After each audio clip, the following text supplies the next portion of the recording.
time to get my reading on. We are monsters.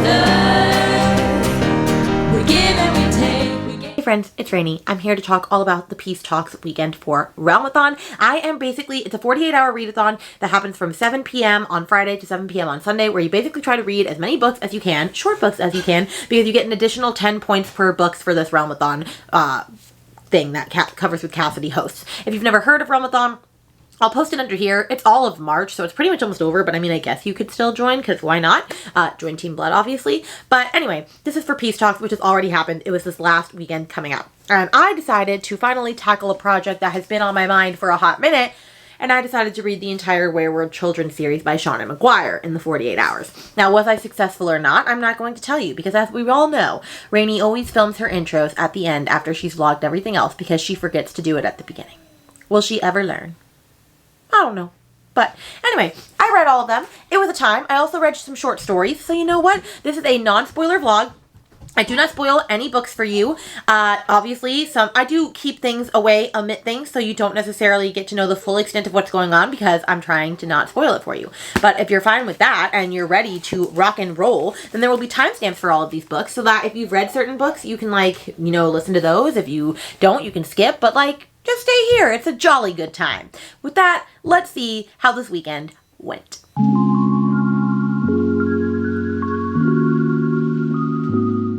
Alright friends, I was going to make this update on my camera, but my son somehow, for some reason, unplugged my battery charger pack. So none of the batteries are charged. It's fine. It's fine. It's fine. Okay, anyway. I'm updating after I've read the first book, Every Heart of Joy. And I read this book 3 years ago, back when I just started reading, and I technically gave it a 5. But that was back when I was scared that if I was to give a book lower than 5 that was beloved by so many people, that people would think I was crazy. And I didn't feel a 5-star vibe in this. I honestly read a 3-star and was I don't understand the hype. I don't get why people love this so much. And so I was honestly really hesitant when I was starting this vlog, because I was willing to give this another chance, because this is the only one that I actually physically own. And I've held off on buying the other ones. And I was like, oh my gosh, what if I don't like this again? And this whole vlog goes to waste. I've already made a thumbnail and everything. And I'm happy to report back that it is much better than I expected. And it was a 4-star. I almost gave it a 5. Almost. But I was like, no, it's still a 4. It's not 5-star territory. But I had such a better time reading this. Maybe it's because I've read a lot more fantasy now. I didn't get confused. I think the first time I got confused with the characters in the portals and had no idea what was going on. And I felt a lot more invested into the story this time, and I'm very excited. So if you've never read any of these series, basically the series itself is about these groups of kids that they live, their everyday lives, and one day in their childhood, they discover a portal to another world. And it's all different types of worlds. One's for fairies, one's for vampires, one's for the undead people, one's for just scientists, all the stuff. There's all different types of portals. And a portal only shows up to you the one that you're meant to be in. But once you leave the world, it's really hard. It's almost impossible to get back into that world. You don't find more than one doorway into that place very often. And so for children that don't want to be back in their actual world with their families and they miss their portal world, they get sent to Eleanor West School for forgotten about children, and their parents basically send them there to have them retrain their brains to be no, you belong in the real world, you don't need your portal world. And so the first book follows all of the kids, or a lot of the kids, in Miss Eleanor West School for Magical Children. And it's meeting you to all the characters. There's also a little bit of mystery in this, and you're just starting to figure out what portals they all came from. And it's honestly a setup book, because I think from here on out, all of the books switch between being at Eleanor West School for Children and going into one of the portal worlds and explaining their past life of what happened to them in the portal. So for example, there's Jack and Jill in this character, Jack and Jill went up the hill. Those are characters in this book. And book number 2, which I'm about to read, which is Down Among the Sticks and Bones, is their story. So it's Jack and Jill's story in their portal world. So I was saying, book 2, as I was saying, Down Among the Sticks and Bones, followed Jack and Jill's story. And so it tells the story of what happened once they entered their portal, and basically all the events leading up to when they ended up leaving their portal. For whatever reason, the kids live in their portal. So I'm very excited to get to that one in a minute. But I had a very good, fun time with this book. I really, really enjoyed it. So let's get into how many points I'm getting for Realmathon for this. I'm not getting any points for page count, because it has to be over 200 points to get a page count. So, and this is 171, so I don't get any points for that. I do get 10 points in general just for any book that I read within the Peace Talks weekend. So I get 10 points automatically. And then I get another 10 points for this being a school setting, because it follows Eleanor West School for Children, so that's 20 points. And then I get another 10 points for this being in a school setting. I don't get any for the cover because it's not red for Teen Blood, and I don't get any for our item because it has to be a person on the cover, so I don't get any for that. But then the other things that I get for is I get +1 for reading a book in one sitting. I get +2 for reading a book in more than one format because I listened to this and read it. I get +3 for it being even letters in the title. I get +3 for it being a popcorn read because I considered it pretty bingeable to read. And then I get +4 for it being a book that I paid for. And so that goes up to a total of 33 points in total. Not bad. And I did decide that this entire 48 hours, I'm going to be increasing points for Teen Blood because I feel like we're going to be hit pretty hard. And so I wanted to support our team. So that was book 1. It started off with a bang at 4 stars. And now we are headed to Down Among the Sticks and Bones. And honestly, I'm probably not going to update you in between these books. I'm just going to like read them through. My goal tonight would be to read books 1 through 3. And then tomorrow just really take the ground running early in the morning. Because I am doing sprints with my friend Beatrice and Brittany tomorrow, so I should get a lot done, and we will see. Off to read book 2.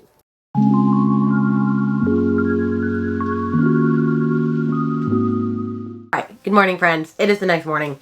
I didn't get it as far as I wanted to last night. I was halfway through Down Among the Sticks and Bones when I went to sleep because I got distracted because my husband put Hook on, and I love that movie, so I ended up kind of watching that. However, I finished this morning. This is book number 2. And I'm giving it 4.5 stars. I was really close to giving it a 5 because this book, I feel like it is the perfect book to go after the first one because like Jack and Jill, like you really need to understand where they're coming from in this book. And this gives it.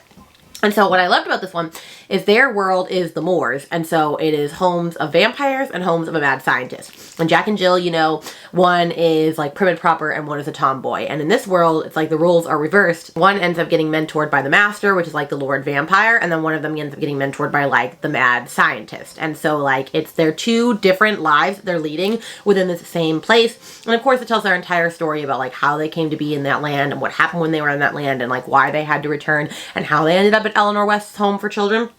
And it is so sad.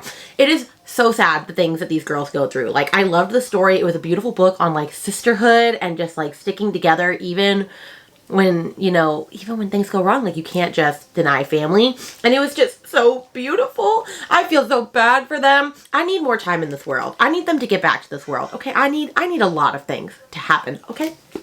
I loved this book. It was just so good. I'm really enjoying my time with this series. I'm having a fabulous time. So now we are going to move on to Beneath the Sugar Sky, which is book 3. And I'm pretty sure we go back to Eleanor West's house. Yeah, this one. Oh, it's about Reenie. I have no idea who Reenie is. Oh, she's Sumi's kid. Okay, well, I'm not going to say anything more than that because I feel like that'll give stuff away if you haven't read it. But it's about Remy, and she's going back to see stuff about her mother. And so, yeah, we're going to go visit Eleanor West's house again. And this one, let's see how long this one is. Okay, it's 170. Okay, so it's right around the same. Okay, perfect. That's fine. All right, I'm going to get off to Beneath the Sugar Sky, and I will update you very soon. I forgot to tell you how many points I got for this, and so I will put this on the screen underneath, but like I need to talk about this book a little bit more because I gave it a 4 because I was like, no, like none of these books are going to be a 5. But like I have not stopped thinking about this book since I set it down, and I'm on book 4 now. Like this needs to get bumped up to a 5. The way that it relates so well from book 1, like in book 1 you find out about Jack and Jill, and you find out in this book like why they are the way that they are. This book talks about so much. First off, it's narrated by the author themselves, Shauna McGuire, which I didn't realize. But the way that it talks about gender norms and how to live in a world when you don't necessarily want to conform to the roles that gender and society has like placed you in, like tomboys and girls and like all that stuff. And the quotes that it has on that, but then also talking about how to be in a relationship dealing with that. And then also it talks about like sisterhood. And this actually hit me really hard because my sisters are twins.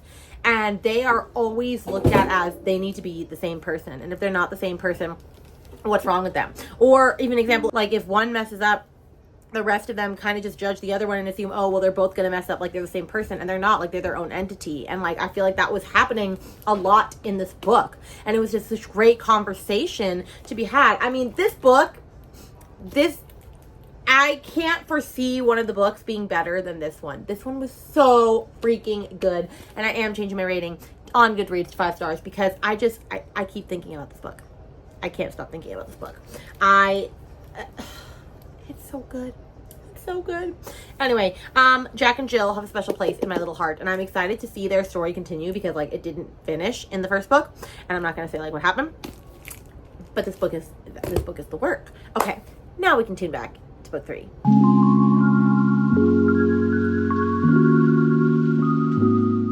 Okay, friends, I just finished book 3, Beneath the Sugar Sky, and I'm giving this 3 stars. It was not really my favorite because they were kind of going on a quest throughout this, and I can't really say why they were going on this quest because that's a spoiler, but I'm not a quest story girly, and I just was not really here for the story. I love the characters, so that's why it still got a 3, because like I love the new characters, and we got introduced to a new girl named Cora. However, her story was kind of annoying because all she ever talked about was how she was made fun of for being fat, and it was just a lot of talk about that in this book, and I wasn't really here for that. So this book is not my favorite in the series, but it apparently is not, the favorite of the series for most people, so I'm not too sad about it. But if we go for points, I got 10 points for it just being for this weekend. I didn't get any for the page count again because it was under 200 pages. I got 10 points for that. I got 10 points for it being a school setting because they do start in the school for Eleanor West. They're not in it for a lot, but they're still in the school, so that's another 10 points. And then I got 2 points. What was it for? Oh, I got 3 points for it being even numbers in the title, and I got 3 points for it being a required read. I got 2 for it being new to my TBR, and I got 2 for it being mixed format because I listened and read it. That's an extra 10 points, so I got 30 points for this one overall, which is probably the lowest I've had so far, but it's fine. Now we're moving on to book 4, In an Absent Dream, and this one follows Lundy, and I don't know much about her world and where she came from, so I am excited. I know she's like, oh, she's in the goblin market, so that's going to be a fun adventure from there. So that's what I'm going to read next, and we're going to keep on chugging along.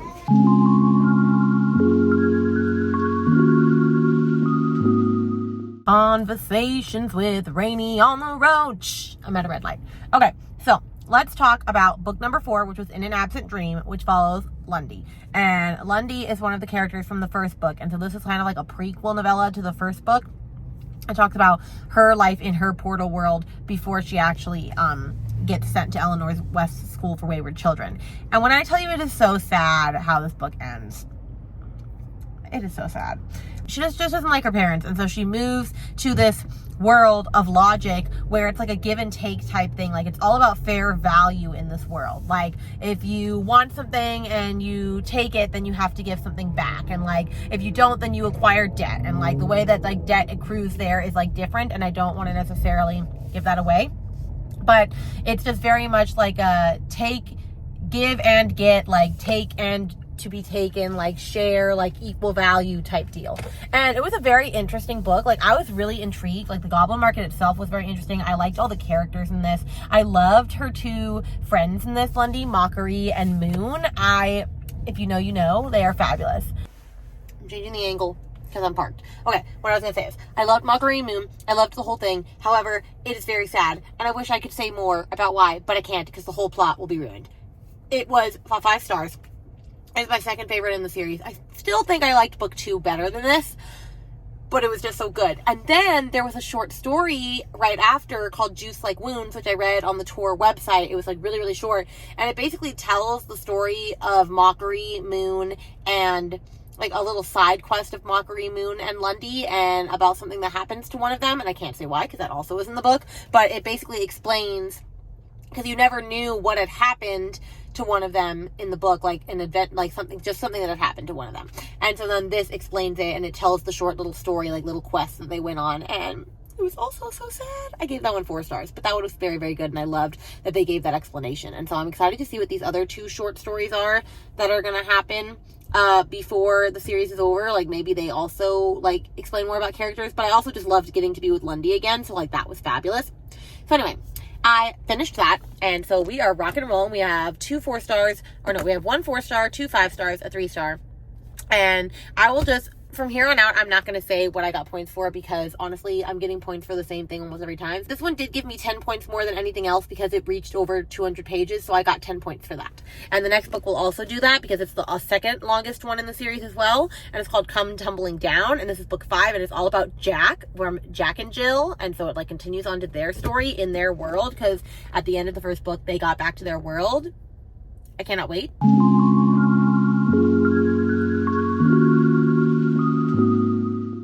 Conversations with Rainy in the car, featuring Lincoln. Say hey. All right, buckle up. Anyway, we're headed to church, so I figured I would talk about Come Tumbling Down. I currently have like 11 hours until I have to be done with the series, and I still have 3 books left and 2 short stories. Can I do it? I don't know. We're going to be on the edge, but we're going to try. So this one, like I said, is about Jack and Jill still, and I can't say what happened in the first book that leads them back to their world. But basically, they are back in the world. They went up a hill. No, they are back in the world of like the undead, where there is the vampire side and then there's the mad scientist side, and you know, Jack is for one of them, Jill is for the other, and basically there's going to be I guess the order of balance in that world will not be restored if a certain something doesn't happen. And so this is another quest book, which means I didn't love it as much because like I'm just not a quest book girly, but I still did like it. I gave it 4 stars because I still just love Jack and Jill. I love how this ended. Like I thought it had a great ending. There was a reveal in here that I was very happy about. So like Eloise is telling you in the back how good it was. But it was still a very good book. So this is probably higher up in the series for me. So that was my thoughts on that. But Wait, you're not a quest person? no, I'm not a quest person. Why? What about Galaxy Quest? I like Galaxy Quest. That's different, but that's Galaxy Quest. Oh god, it's so bright. Okay, anyway, so that's my thoughts on this one. I don't have a lot of other really thoughts on this, but I enjoyed it. It was a good segue. But you cannot read this one if you have not read books 1 and 2. You need books 1 and 2 in order to read this. So that is a little caveat there. And then we're segueing to book number 6, which is Across the Green Grass Fields. And this is a brand new character I've never met before named Reagan. And I was wondering, why would you do that? I'm not invested in this character, but apparently the author did this so that this was a good segue point for people to get into the series if they wanted to, but they felt like reading books 1 through 5 before them was too daunting because, like, you know, once a book is on like book 6 or 7, like you kind of feel like, oh, it's gonna take me forever to catch up, and so you might not catch up at all. And so this is this one. And this one is about Reagan, and all I know is that her world is full of horses and that she goes there because of some bullying incident. So that is all that I know. I'm only 12 pages in, so it seems all right so far. But I've got to get a lot further into this because I have to finish this series today. So I'm gonna get to work.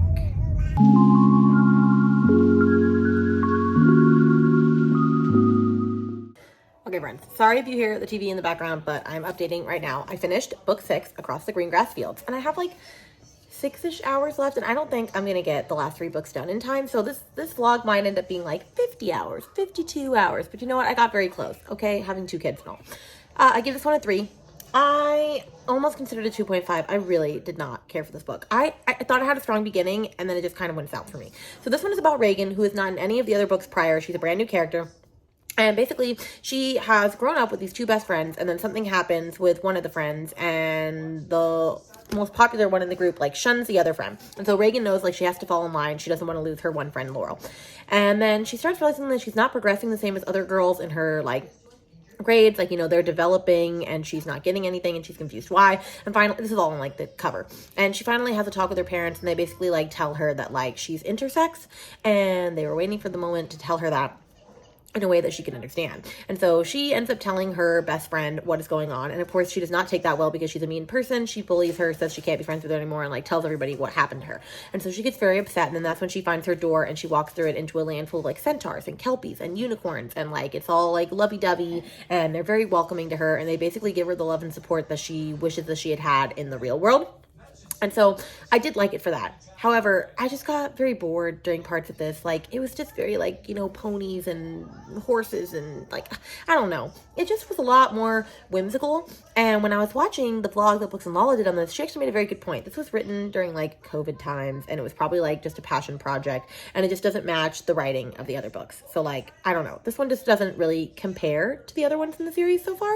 But that doesn't mean it's a bad book. It just means it's not my favorite. So anyway, as far as points go, I'm not going to get nearly as many points because this was back to under 200 pages, which thank God. They all get short from here on out because if I got to finish these books, I got to get to shorter books. And so we are starting off with Where the Drowned Girls Go, which I believe this follows Cora, who is one of the characters that I'm not really a big fan of, only because she always talks about how fat she thinks she is and how nobody else in these stories care except for her because, like, she doesn't live in the real world anymore, you know? And I'm pretty sure this one follows. Cora is sick of Miss West or Eleanor West's host for Wayside Children, and she can't find her door, and she wants to go somewhere else. So she asks to go to the other school. Apparently there's another school for wayward children to go to that Eleanor West does not recommend because it is not safe there, and they're not going to be as kind to her. And I guess she has to find that out for herself. And so that is what this book is about. It's only 150 pages, so hopefully I can crack this out within the next hour, hour and a half, and then we will see where things go from there.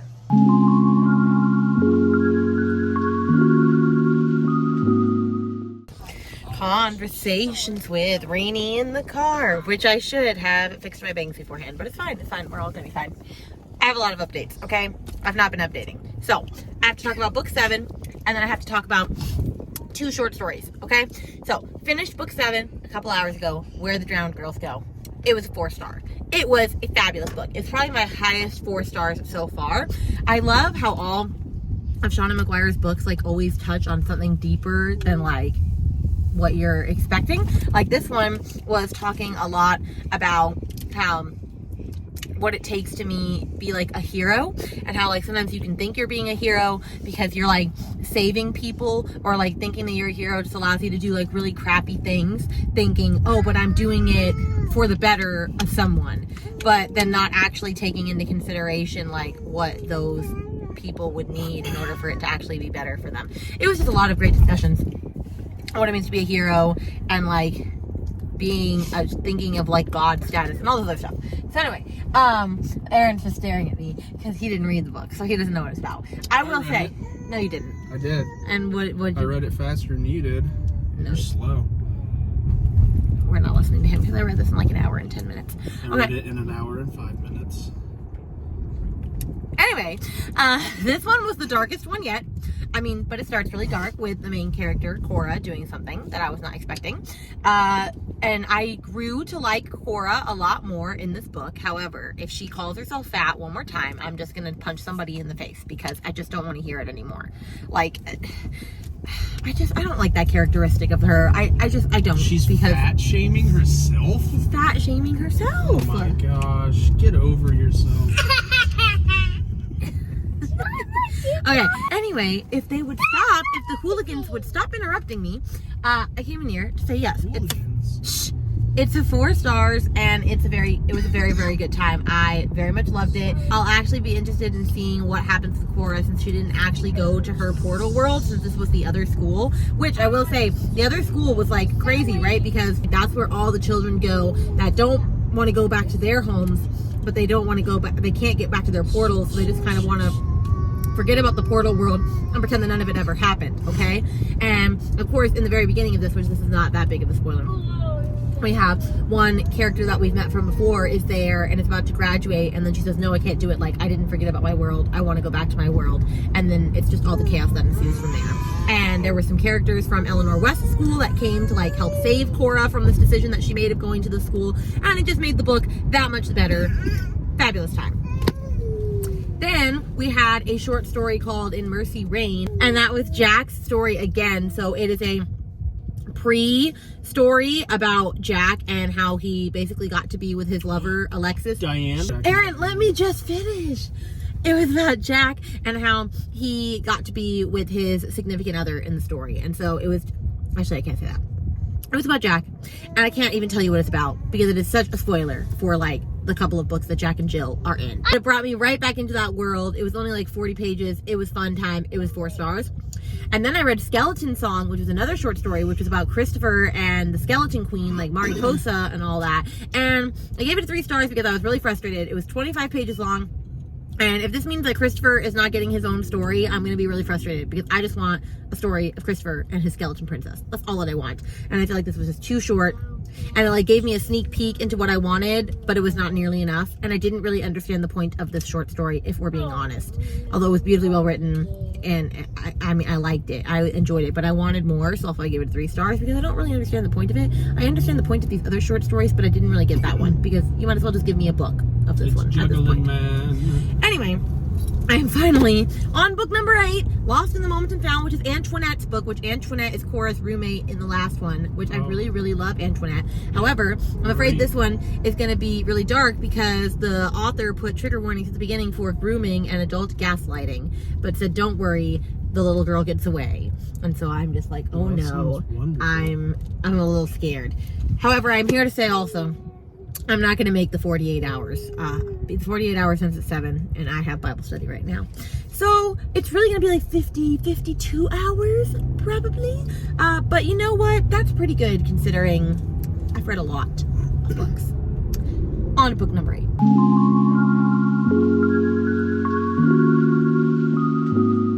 Look, Lincoln's in the background. Hopefully he'll be quiet while I film this clip. I just finished book 8. This is book number 8. Lost in the Moment and Found. And I gave this a 4.5 stars. It was very close to being a 5 stars. I really enjoyed this one. So this one follows Antoinette, who I really, really enjoy.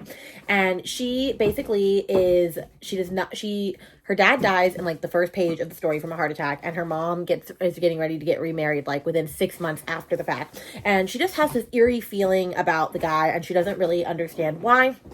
And then you find out later what's going on. And so she leaves her world, escapes to go to this other world. And she ends up in this nexus, which is like a world. She's in the real world still, but it's like kind of like a halfway space between doors. So like she can get entrance to all of these doors. And she ends up in this store that's like for the place of lost things. So basically whenever you lose something, it ends up there. And like they sell these lost things. But also if you're the original owner and you come back in to buy these things, then you don't have to buy them. They'll just return it to you. And so, of course, stuff ends up happening. And the whole thing is, though, it's like in every book, like, you have to pay in some way. And in this way, you have to pay for your time. So, like, time moves much quicker than you're expecting. And so, of course, that's the repercussions of her actions in this book. And so this is a prequel because, obviously, she ends up at Eleanor West School for Wayward Children. Hence why she's in book 7 very prominently, because she's Cora's roommate when they go to the other school. So this was very interesting to hear. It was sad. I liked that there was a trigger warning at the beginning to remind us that there was going to be a little bit of SA in this, and it did not go as hard as I was hoping. Thank God. I was really worried about that. I really, really enjoyed this. I love the messages that are crafted within these short little novellas. Like, these really pack a punch. I'm just over the moon for this one. So this one is probably my 3rd favorite. I really, really, really enjoyed this world. And I liked the 2 main characters. There was a bird main character in this older woman named Vinetta, and I just was here for them. I have one more book left, and I have it on ebook because this is the newest book, and it was not available in the library. But I have the ebook and the audiobook. Mislaid in parts half known. I know nothing about it. I know there's a dinosaur on the cover, so maybe we're going to Stephanie's dinosaur world. I'm not really sure, so we're going to see, but I'm going to finish that tonight. And I will tell you, I'm currently 50.5 hours in, so I'm going to probably end at about 52 to 53 hours. So I almost hit the 48-hour mark, but I didn't quite. But we're not going to shoot ourselves in the foot because I literally have 2 children and I still managed to almost do it. How'd I do it? I don't know. But at the end, I will do like a final page count and like rank them in order and like overall tell you what my average for the series would be and like, you know, all that fun data-y stuff. On to book number 9.